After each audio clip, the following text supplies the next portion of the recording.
Only one type of burger. For every pallet. Fries are extra. Large in size. We've got the shakes. Going over the brim. Hey, this is Chris from JCW's. Put a positive, delicious spin on your day at any one of our 5 locations. In Lehigh, American Fork, Provo, South Jordan, or Harriman. JCW's, quality and a lot of it. Do you love the Tabernacle Choir?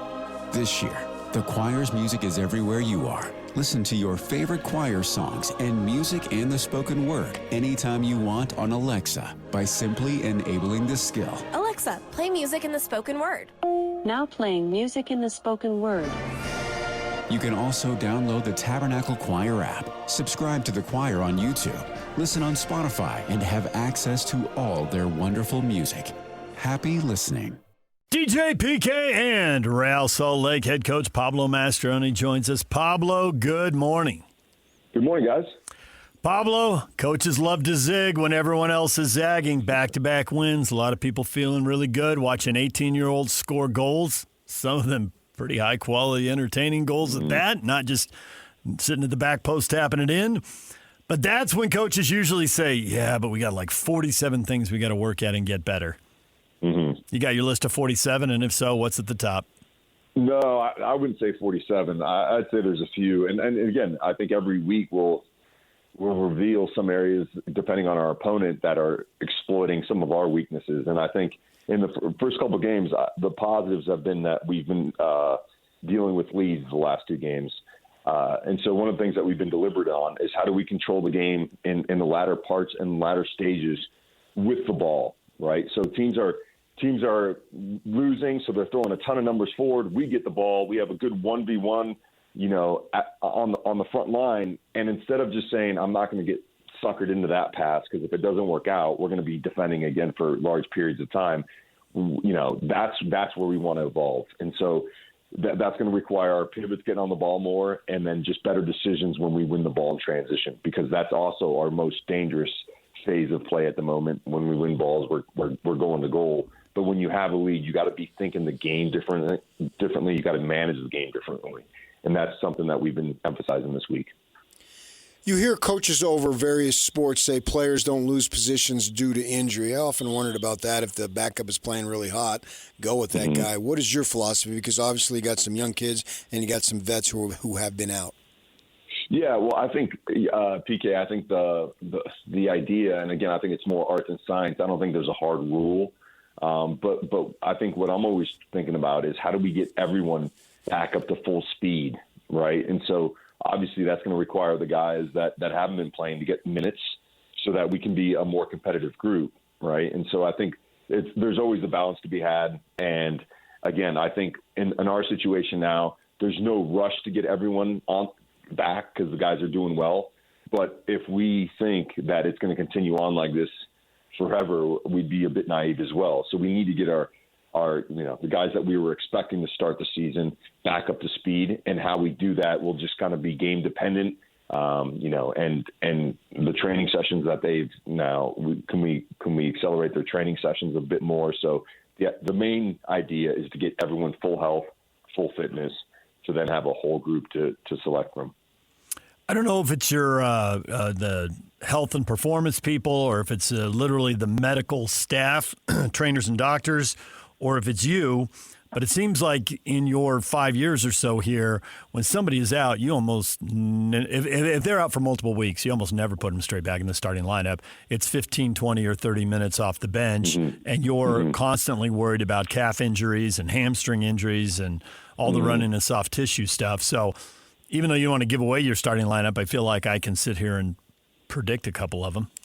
Yeah, again, I think a big part of that has to do with managing the game as well, TJ. Obviously, if a guy only has 15, 20 minutes in him based upon what he's been able to do in training sessions, then it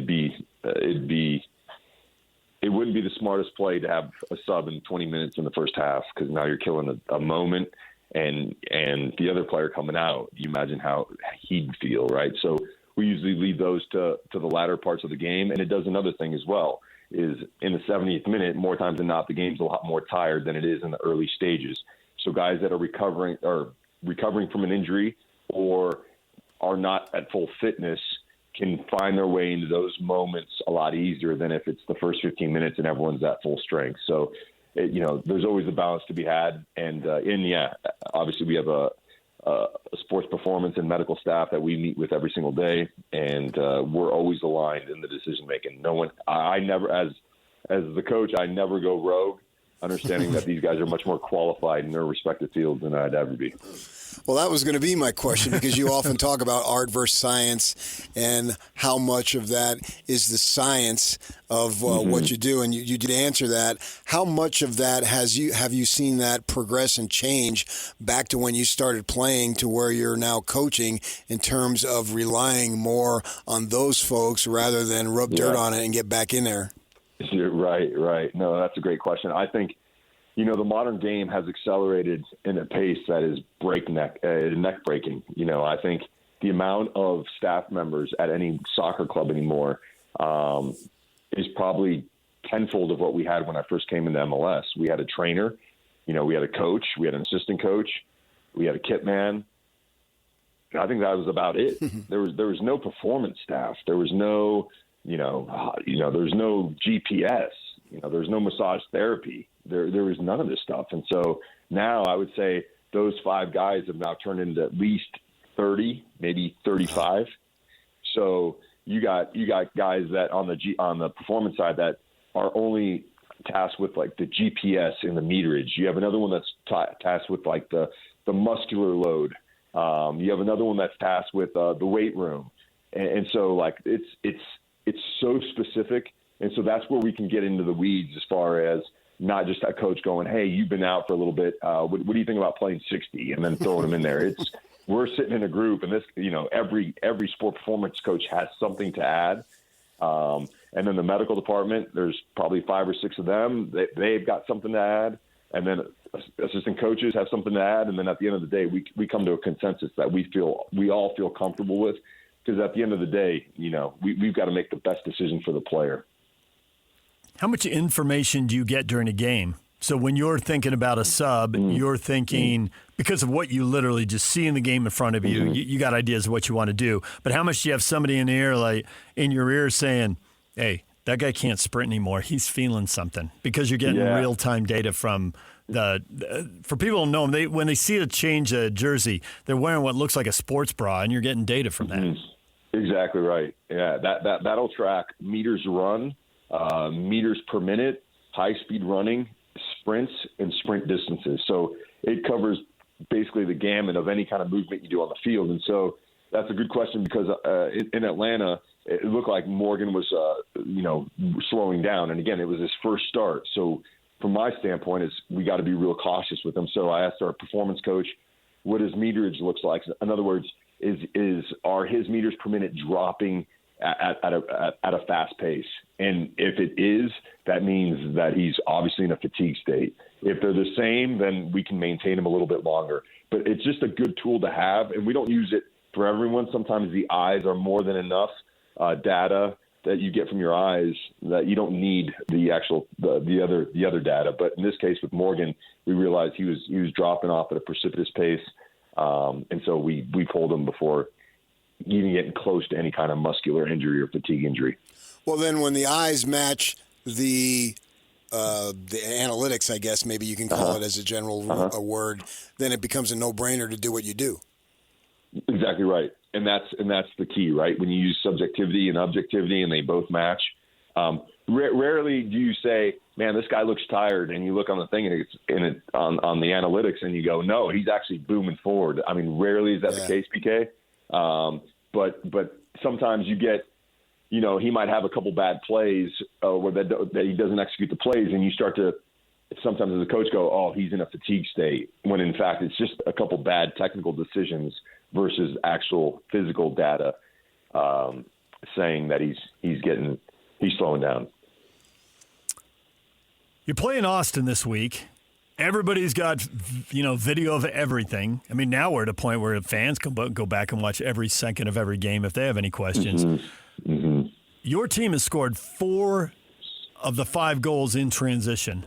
And there have been plenty of teams, regardless of how they want to play anywhere else, when they come to Utah, they park the bus. There's no high line. There's no playing in behind. So assuming you go with the lineup that won, because historically you do that unless your hand is forced, you're going to have guys who've been very good in transition who aren't going to have very many transition opportunities because of how Austin's going to set themselves up and the game plan going into this.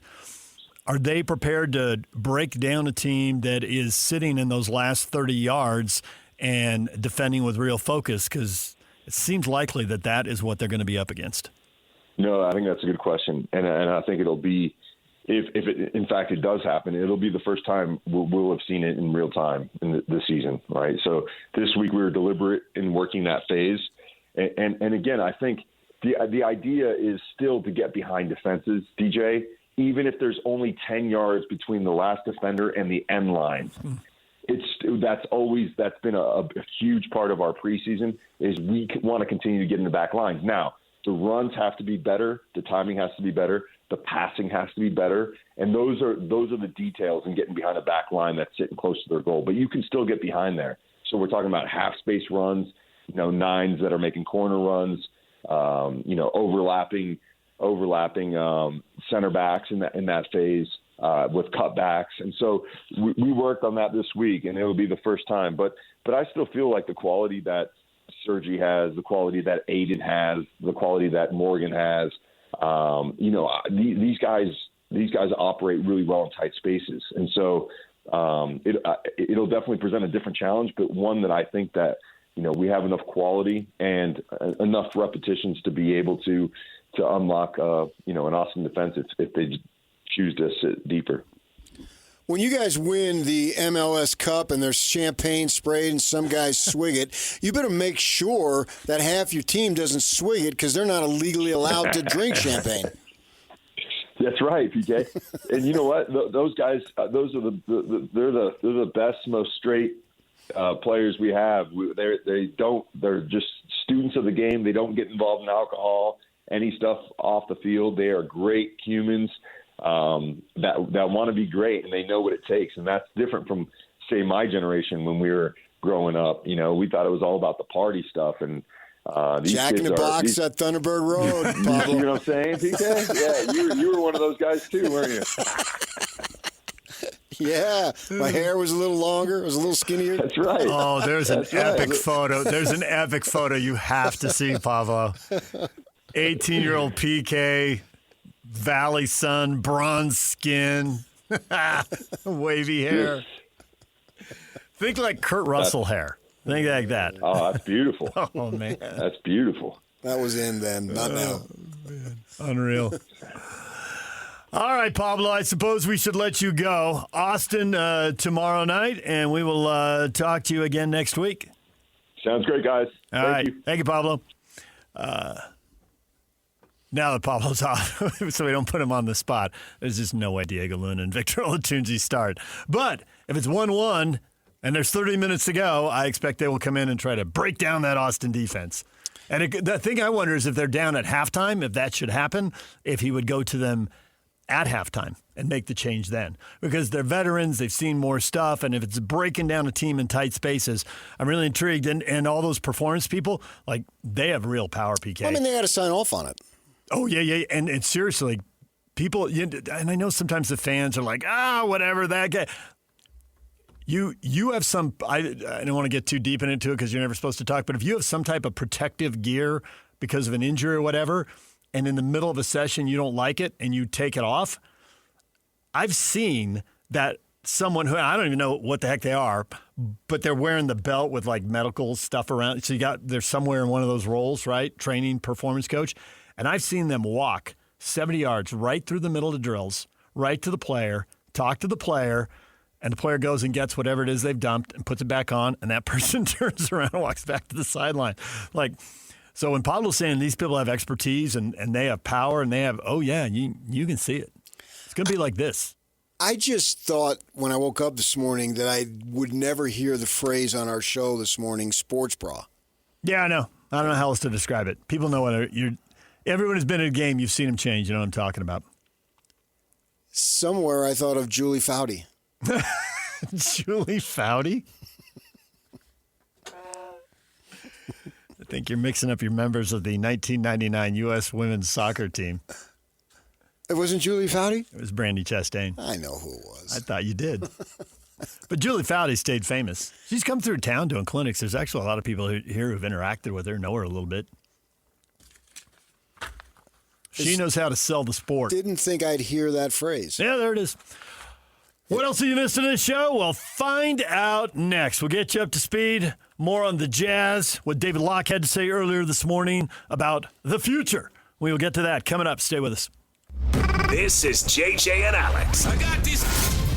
Joining us on the program right now, Cole Bagley. The fact that they were unwilling to overpay. There was a lot of rumors surrounding Robert Thomas being up for sale in St. Louis. While those reports were accurate, Utah made sure that they didn't take the bait, right? I think it was more a situation of St. Louis was willing to part with Robert Thomas, but only if someone was going to overpay, only if they were going to get somebody desperate enough to give up their future for a great player. But for Utah right now, they're not trying to win a Stanley Cup this season or the next. Selling their future for a guy to win now, it wasn't the right move. It wasn't the right deal. Kudos to Utah for sticking to the process, keeping all of their prospects. And so it doesn't necessarily mean that down the road in the summer at the next trade deadline that they couldn't move some of those guys. They have too many prospects, more than they can even sign. But the timing just wasn't right to try and move any of those guys for a win-now type player. Catch JJ and Alex afternoons from 3 to 7 on 97.5, the KSL Sports Zone. Make game day yours. Tickets, food and drinks, stats, and streaming. Everything you need is in the Utah Mammoth app. Download today and make game night easy. Download on both Android and iPhone. Tusk Top. AJ took 10 free throws. Rob Wright took 4, and I don't ever go there.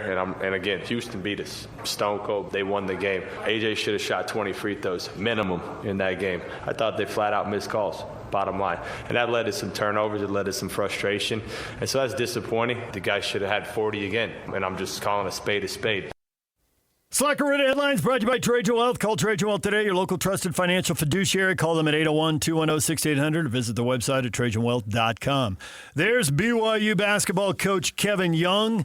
After the loss to Houston, a game they played well in, they were down early. I really thought I was going to watch 40 minutes of the same old. But I thought that BYU did a great job of forcing turnovers, getting some easy fast break points. You don't have to face a Houston defense that's usually very good when they have a chance to set up. But they had some 2-on-1s, they had some fast break layups and dunks. They took the lead. They were up for a nice chunk of the second half as well. But that last 10 minutes, PK, that was all Houston. BYU had a hard time scoring. He puts in Kosich and he hits a three. Kevin had gone with the defensive guys, but they were just struggling to score, man. If they could have just scored half of those possessions, who knows? But it didn't happen that way. And step back now. You've got opportunities to regroup, rest, so forth, find out Sunday where you're going, and go into next week's tournament, which is far more important than this week's tournament, to have a lot more confidence. Last week gave you confidence. This week gave you confidence. Playing Houston essentially right to the end gave you confidence. And so you've gotten way past the injuries now, and you feel like your team can win some ball games in this tournament. And I think that's a legitimate feeling. And that's something that needed to have happen, and we were waiting, and I think we got it right at the end. Jay Drew, I thought, posted a really good post-game comment. Rob Wright on the Big 12 tournament. We found our identity as a team. AJ to the same question. That's what he said. What he said. Yeah. That just goes to the confidence level the guys are. And confidence in sports is such a tricky thing. I mean, obviously the Cougars had it when they were winning 13 in a row and they were 16-1. They were flying high. Obviously they didn't have it when they went 4-9, 13 games, and it took them 2 months to build a 3-game win streak again. And clearly these guys, I love the short declarative, what he said, because that just tells you everything's way different than it was 2.5 weeks ago. It's a way different beast than even 2 weeks ago. Yeah, and they needed to get to this point. Yeah. And so the conference tournament served its purpose, because the reality of winning 5-5, no. It's just almost impossible. It's why it's not done. And so they took advantage of what they had to do to get the confidence level back that had been destroyed because of the fact that, they weren't playing well, and then they had the Saunders thing. The Saunders thing, man, that had to have let the air out of the balloon for at least a week, if not two. And now, okay, he's with the team. He'll be there, I assume, next week. At least be a part. He'll be around. And do what he can do from that perspective. But I think just seeing him be a part of the team is an uplift.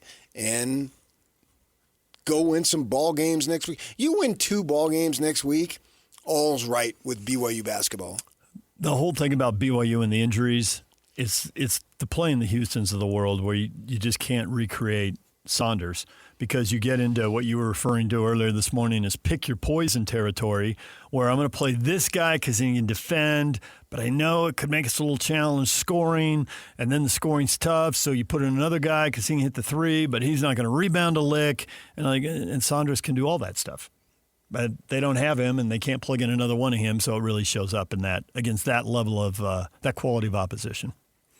Right. And they don't have to do 3 games in 3 days in the NCAA tournament. They only have to do twice, so I don't know exactly how he's going to pick his poison, but I think the one thing we all know is that Wright and DeBonsa in a 40-minute game will play at least 35 minutes and probably 39 or 40. Well, I'm hoping not. Because you want a blowout in that first game. Yeah. Smoke somebody. Yeah. Get everybody in there. Yeah, right. And have them play. Only 32. Yeah, well, that'd be great. Yeah, I'd be surprised if they only play 32. Well, who knows what the opponent's going to be and what you're going to do offensively. And I think, this is where Kevin Young, every experience, so many of these every experiences are new. Yep. And so you've got to give him time to see what he's got and how he plays it and go forward. I think these 2 seasons that he's had have been crazy seasons, and he's gotten on-the-job training at a higher level than if everything had gone according to plan. That is a fact. And the second thing is that the coaches with the whole show no weakness thing, which I get it to a point, but it gets overplayed. I like the fact that he has come out and said, I'm learning. He's literally said that in the postgame. I'm like, yeah, I wouldn't believe you if you said you weren't. So just come out and say it. I don't think it undercuts. Right, he's you never whatever. Coached 3 days in three games in 3 days is brand new. And how college games are reffed is different. And what college kids can and cannot assimilate when you're trying to tell them to do stuff. The team defense stuff, it doesn't work. Fran Fraschilla was making a point of this in one of the games. I forget which one it was now. And he was saying, DeBonsa, he literally watches film with DeBonsa because DeBonsa can absorb a lot of information. But not everyone can. It's one of the multiple things that makes AJ special. And so, yeah, you got to coach him one way, but you got to coach the rest of it another way. And you talk to coaches who've coached college basketball a long time, and they'll tell you, multiple ones, that the difference the NBA guys coming to college have to learn is they just can't assume that the kids know this stuff. And if they know it, they still can't assume that they can do it every time. They just literally can't. And they've been coaching these pros, and if you talk to Kevin Durant the way you talk to a college kid, Durant's going to think you're an idiot because he can absorb the information and he can pick something up pretty quickly and he can do it over and over. But you just can't talk to the 7th kid on a college basketball team the same way. And that's a hard thing, and everybody's got to learn it. And I think it's been true at BYU. I think it's true at Utah now with Alex bringing a bunch of pros in. At least Alex had been at St. Louis before, so a little different deal there. Although basketball's changing pretty quickly. I agree with all that, what he said. Nice. Way to go, AJ. I like it. So now we sit and wait and see if they get a 6th seed again and who they play and where they go, and do they get to stay somewhere semi-close like Portland, Oklahoma City, or are they off to Buffalo? Buffalo and Greenville, South Carolina. Greenville's the other one, yeah. Because we know that they'll only do Thursday, Saturday. Portland and OKC, not too bad. Buffalo and Greenville, probably wouldn't prefer that. That's a long way. I know.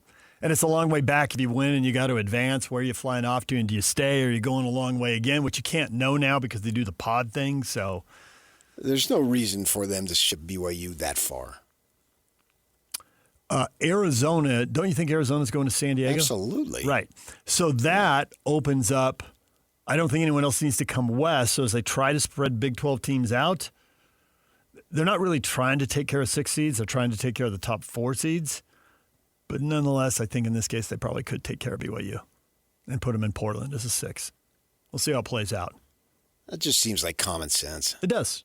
It does. But it's a massive jigsaw puzzle, and sometimes the pieces collide. But I think given the way the Big 12 is built and where these other top teams are, none of them want to be going to Portland. And if you're trying to spread them out, it could work out great. Yeah, because there's no way Arizona's going to Portland. No, and as the 1 seed, right. No. They'll send Arizona to San Diego. The 1 seeds are the ones they take care of first. Mm-hmm. Duke, They've earned the right. Right, and Duke's earned that. Like, I think they're even set up to go, is it D.C.? They're going somewhere. It's not that far. Like, I was thinking, man, it's like they don't even have, Vegas isn't a site, but if BYU found out they were playing in Vegas, they'd be ecstatic, right? If you're not going to play in Utah, play in Vegas. Short trip, tons of fans, easy. That's what I thought Duke has, is like, these Duke fans don't even have to go 6 hours. And they got a lot of alumni in New York, so it's like, well, that's perfect.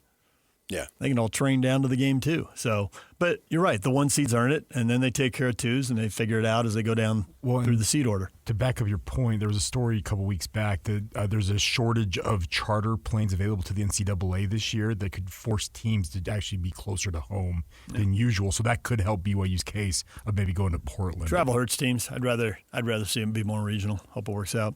Utah State, it worked out for them. They bludgeoned UNLV, won by 20. They're going to play Nevada tonight in the Mountain West semis. They're playing for seeding. Now BYU's just watching for seeding. You think a 6 and a 7 seed? USU you're talking about? 6 for BYU, 7 for USU? What are you going to be anticipating? I'd take 7 if they got it. Yeah, they might be in an 8-9 game. Especially if they win. If they're the last team standing tomorrow. Yeah. They're playing Nevada tonight. They split home and home. They should have won in Reno. They led most of the game. They had it, and then the last very close game. 5 minutes, they made a mess of it, and they lost a close one. I watched that game. Yeah. I assume San Diego State and Utah State. Round 3. Let's go. 2 teams leaving the conference. 2 teams leaving the conference who have met before in this game and could be meeting again Saturday. Kind of sucks for the Mountain West. They'd rather have a New Mexico final. New Mexico did win, so then the semis against San Diego State. So you'd rather have a team that's staying New there. Mexico and those people, yes. It's both the semis are team leaving versus team staying.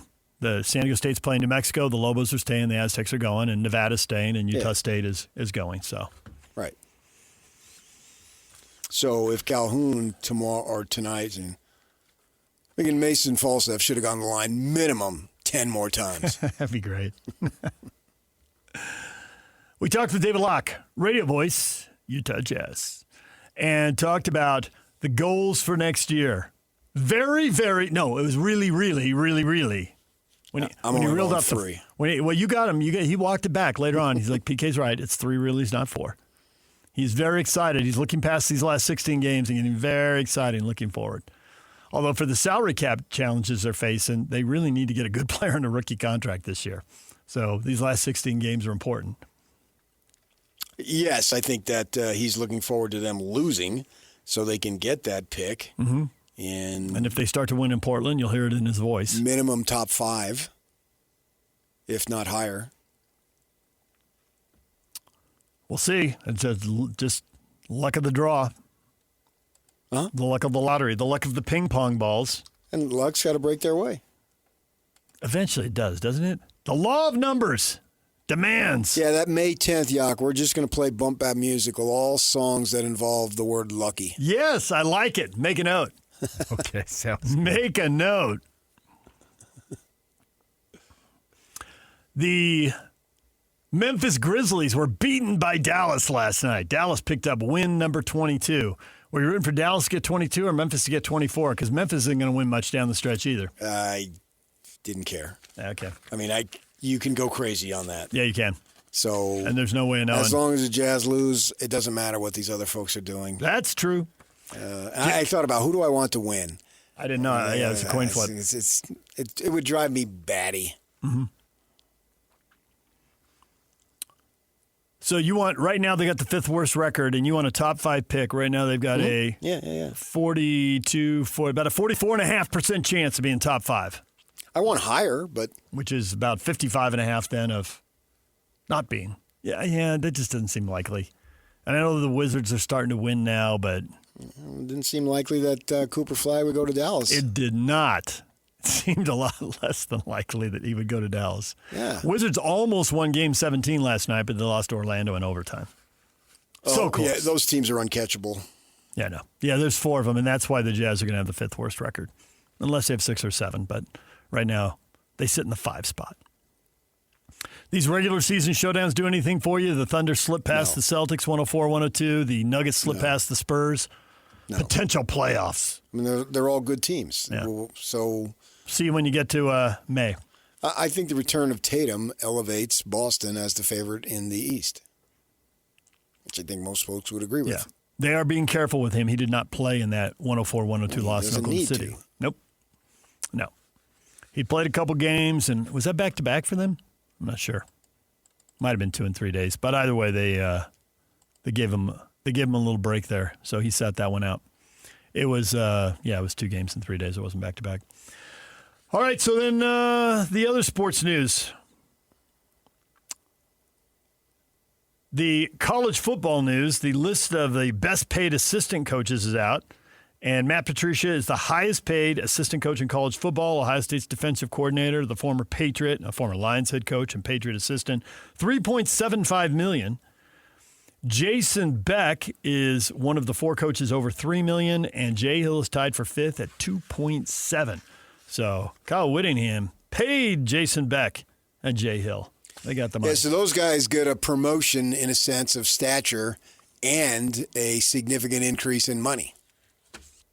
Big cash, baby. I wonder why they went. Nice, PK. I think you know why they went. I think you knew before you knew the specific numbers, but those are gigantic numbers, which also lead to gigantic expectations. You don't get a long runway here to warm up. Get started, get winning. Game 2, Oklahoma at home, coming off a playoff appearance. Yeah, I think that even back in the day when they were getting far less, the expectation was just still the same. High. Yeah, it's high. And so you have to compete for the national title, and you have to beat Ohio State. It's assumed that you're going to beat Purdue, Indiana, blah, blah, blah. I guess maybe not Indiana anymore, obviously. But Purdue, Northwestern, Rutgers, Maryland. Yeah. There's still teams out there you're expected to beat. Wisconsin and Michigan State. Right. Wisconsin used to be good, but that seems to have gone away.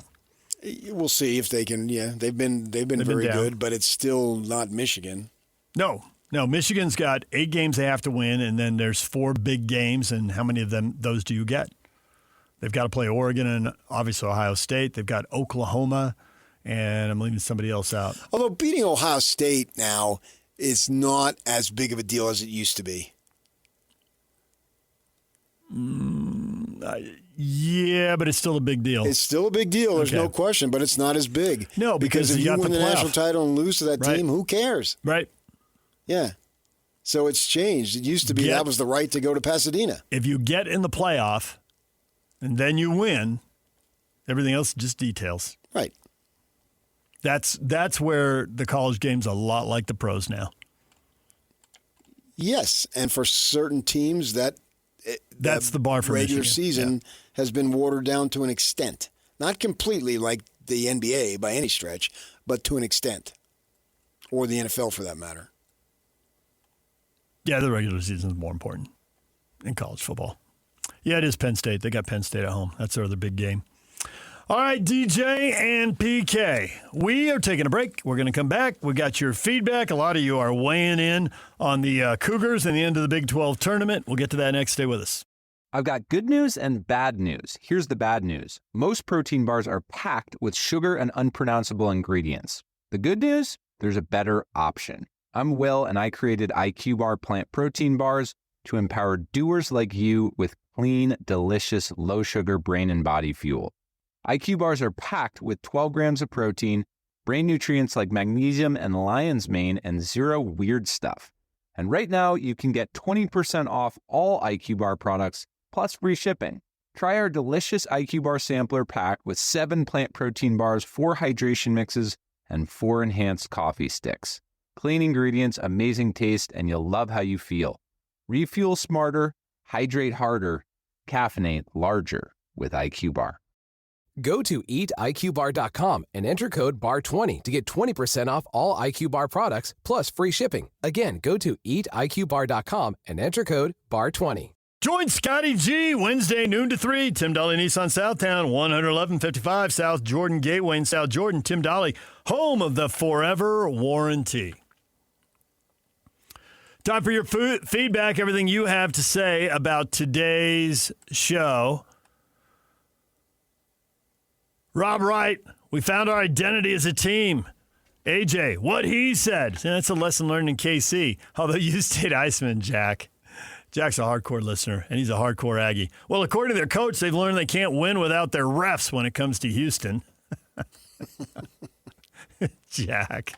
Nice. Well, they're not going to play Houston this year. Well, you wouldn't think so, right? It'd be Sweet 16 before they could see them again, I would think. Have to end up in the same region and both advance that far. Yes. Morgan Scallon and his wife Liz have pledged $2 million back to the Utah football program, and a lot of reaction to that. Leroy, poverty program, in timeout Coug. Ha! The Utes are broke. Matt, Utah just doesn't have any other NIL donors. Laughing, crying emoji. So now scoreboard is we got more money than you. Yes, absolutely. NIL dollars equate. Yes. Yeah. And you're not donating a penny, but somehow you feel superior. Yeah, look at my billionaires repping me. All right. Let's go, billionaires. Woo! My neighbor. Then you go buy a crumble cookie. My neighbor this very weekend is on a big fancy trip with a huge BYU booster. Oh, really? Yeah. And my neighbor's a hardcore Ute. So that they just happen to be on the same trip, or No. they're pals and they go together here, buddies, friends. I'll tell you off the air, but okay, yeah, okay, yeah. Jason Cougar tells, I'm sure Kalani would have brought him on as a safeties coach without making him pay his own way. Mark Harlan has no shame and no floor. Jeesh. Gosh. You know, I'm here for the Mark Harlan criticism, but this is way over the top. His coach gives the program money, so Mark's a weasel or something. What is your point, chasing Cougar Tails? He doesn't like Mark Harlan and the Utes. Yeah, I know, but you got to come up with something. You got to, hey, Mark hasn't fixed basketball. Okay, let's talk about that. All right, fine. But Mark has no shame in floor. Get out of here. Fandom often is irrational. Get out of here. I know, and this is even over the top by that standard. Get out of here. I think it's actually a great plan. It's a great plan by, obviously, Morgan and his wife who have to decide to do it. Whoever suggested it to him, maybe watched other coaches do it because Kelly did it at LSU. He gave $1 million to the LSU program, but they didn't win enough, so they let him go. But if this is some kind of, hey, $2 million and it's, I don't know, $500,000 over 4 years, when he's out raising money, now you can say, I'm doing this, I'm in, you should be too. This is why I did it, so this is a great reason for you to do it. Yeah, I get it. Bravo. Good work. I mean, we all sit here and say, why do these coaches make so much money? They don't need that money. It's ridiculous. And okay, so now a coach gives $500,000 back, and it's going to go to NIL. $2 million. Okay, yeah, I was saying if it's $500,000 a year. I assume he's doing a multi-year thing. They didn't spell it out.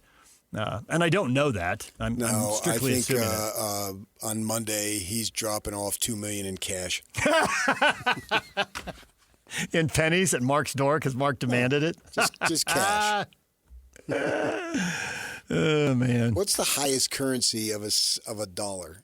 I don't know that. There's I read something like for a while they made $100,000 bills. I remember reading that as a kid or something, like it's in an almanac or Guinness Book of World Records I was reading. I have this vague memory of, I'm like 12 or whatever.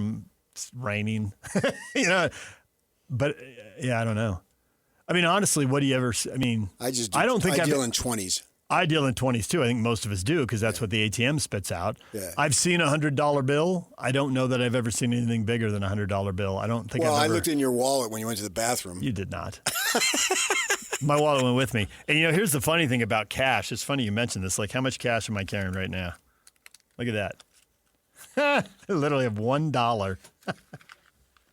I got to go get a 20. I'll spot you if you need it. Thanks, PK. When we come back, Jake and Ben will take over right here on The Zone.